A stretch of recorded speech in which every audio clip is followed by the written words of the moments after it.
स्वयंसेवी संस्था सवेरा फाउंडेशन द्वारा अनोखी पहल करते हुए जल जंगल और पर्यावरण संरक्षण के लिए बुधवार को निकाली गई 3 दिवसीय पैदल जल यात्रा तीसरे व अंतिम दिन शुक्रवार को लोकाई पंचायत के साखम गांव में पहुंचकर संपन्न हुई। इस दौरान जल यात्रा के समापन पर साखम गांव में जल जंगल और पर्यावरण संरक्षण को लेकर कार्यक्रम का आयोजन किया गया। मौके पर मुख्य रूप से गिरिडीह के DFO Manish Tiwari, ranger Anil Kumar, loci Nainpur के थाना प्रभारी अमित कुमार, तीसरी के प्रमुख राजकुमार यादव, लोकाई की मुखिया अनीता हेम्ब्रम, सवेरा फाउंडेशन के सचिव अशोक सिंह आदि उपस्थित थे।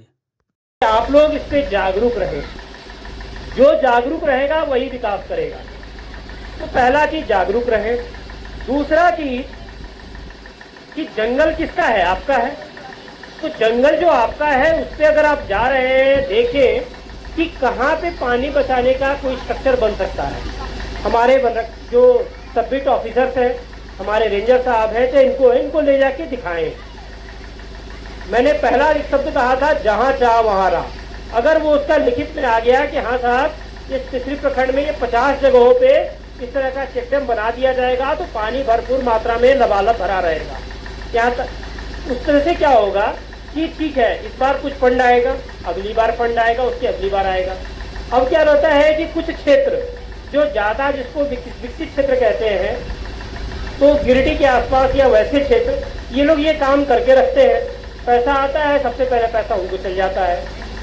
इनसे पहले जो मरांडी जी है, उन्होंने बहुत बढ़िया से समझाया, सवेरा फाउंडेशन ने भी समझाया कि पहले नदियाँ भरी रहती थी, आज सूखने के कगार पे है।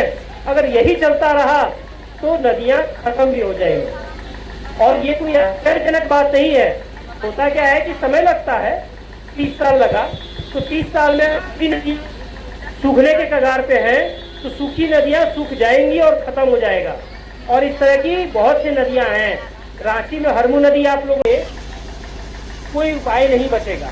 आज अगर दिल्ली वाले चाह भी लेते हैं, शुद्ध हवा नसीब नहीं होती है उनको। तो वहाँ रहते रहते गैस चैम्बर में कुछ लोगों को आदत हो गई है।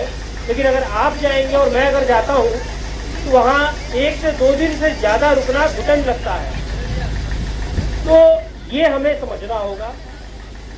जहाँ तक रहा जल बचाने की बात, मैं जानना चाहूंगा कि आप क्या इससे समझते हैं। कोई हमको बता पाएगा कि जल बचाना किसे कहते हैं?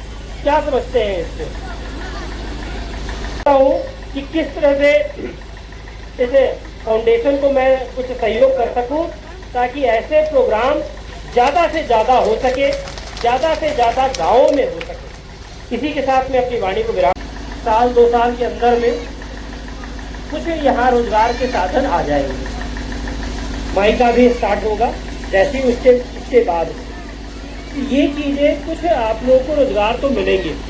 लेकिन सवाल वो रह जाता है कि उस रोजगार की आड़ में कहीं ऐसा ना हो कि हम अपने जंगल को उजाड़ते चले जाएं। क्योंकि ये जो